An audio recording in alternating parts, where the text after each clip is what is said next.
El jefe de la SAT y 4 intendentes han hecho pública su declaración patrimonial. Esto es un requisito que deben cumplir todos los funcionarios ante la Contraloría General de Cuentas cuando asumen el cargo y cuando lo entregan. ¿Qué es noticia hoy? Que lo hicieron público, que la prensa y la ciudadanía pueden ver cuánto deben y cuánto tienen. Y de eso vamos a hablar en este segmento. Vamos a conversar sobre esa novedad, esos funcionarios que se atreven a dar ese primer paso y a decir de cuánto está conformado sus ahorros, sus cuentas monetarias, incluso cuánto valen y cuánto están valorados sus animales. Son 4 intendentes y el jefe de la SAT quienes han hecho pública esta información. Le presento entonces a nuestros invitados. El señor Fernando Fernández, subcontralor de Probidad de la Contraloría General de Cuentas. Muy buenas noches. Y Manfredo Marroquín, presidente de Acción Ciudadana.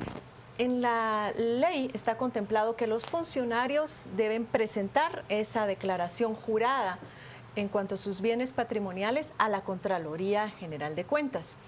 Hasta mediados de enero del año en que este gobierno había tomado posesión, ningún funcionario había presentado todavía esa declaración de probidad a la Contraloría General de Cuentas. Entonces, mi primera pregunta es, ¿cuántos funcionarios realmente la presentaron y cuál era la multa establecida por la Contraloría si no lo hacían? Le comento, buenas noches nuevamente.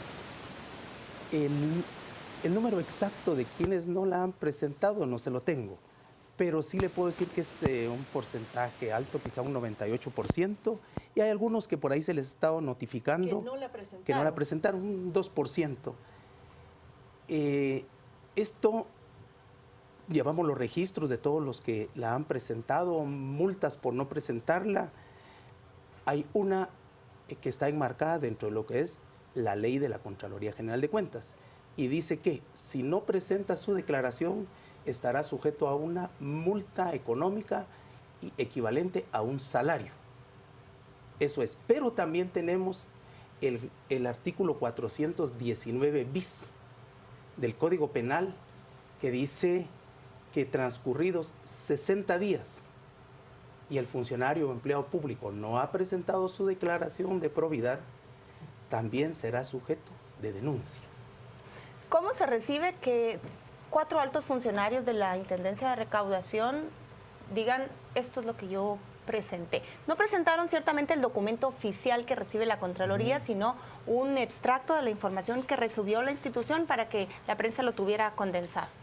Bueno, yo creo que es un acto inédito en el país. Yo lo veo muy bien. Creo que es un ejemplo de lo que deberían de hacer todos los funcionarios, sobre todo los altos funcionarios, y en posiciones del famoso listado de personas políticamente expuestas. Es decir, personas que están en posiciones de poder en donde hay riesgos de enriquecimiento ilícito. Yo creo que el hecho de que lo hayan hecho los funcionarios de la SAT realmente es ejemplar en el sentido de que son ellos los recaudadores de los tributos a nivel nacional y por primera vez en la historia del país, ni siquiera los presidentes lo habían hecho. Y se les había, incluso hubo candidatos que como tales ofrecieron dar a conocer sus patrimonios.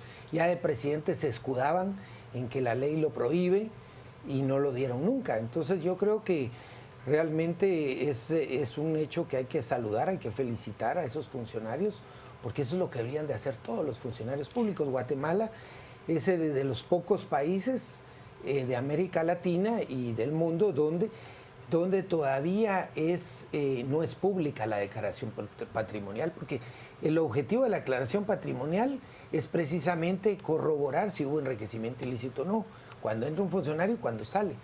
Pero cuando es reservada, como en el caso de Guatemala, y no hay sistemas de control institucionales fuertes, pues de poco sirve esa famosa declaración. Guatemala es de los pocos países en donde esto no es público.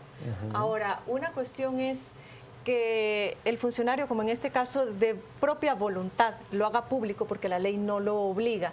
Y otra cuestión es que sea la Contraloría quien recibe estas declaraciones y si la prensa o cualquier ciudadano quiere acceder a ellas, simplemente a través de la Ley de Acceso a la Información la solicita. ¿Qué será lo más conveniente? Porque en todo caso también esa información patrimonial es algo muy privado de las personas y en Guatemala pues hay altos riesgos cuando ellos dejen el cargo. Sí, de hecho, muchos de los argumentos para no hacerlo público, para que no sea público, es precisamente la situación de seguridad del país. Por ejemplo, ha habido resistencia en muchas instituciones públicas a hacer públicos los salarios de los funcionarios, con el argumento de que pueden ser extorsionados. Pero la ley de acceso a información pública obliga a que esa información sea pública. Pero en ese caso la ley sí obliga, pero en el caso de presentar estas declaraciones, la ley no los obliga. No, y digamos lo que tú decías, la Contraloría no puede hacerlas públicas, porque caería ahí sí en una violación a la ley. Porque se entregan bajo garantía de confidencialidad. Así es. Pero si el funcionario se quiere atrever a hacerlo, como lo hicieron ahora las autoridades de la SAT, pues nadie se los impide. Y yo creo que la manera de ir rompiendo este ocultamiento, digamos, que tú tienes razón, hay temas de seguridad, pero en Guatemala todos sabemos que existen esos problemas y los funcionarios que se atreven a llegar a esas posiciones deberían de estar en la disposición de romper con todo el pasado que ha sido el que ha permitido la opacidad en este país. Entonces, yo sí creo que muchos funcionarios deberían de seguir el ejemplo, incluido el presidente y sobre todo las más altas autoridades, porque Guatemala lo que quiere es eso, funcionarios que se atrevan a romper las cadenas que nos han llevado a este esquema de opacidad y de corrupción que hoy tenemos.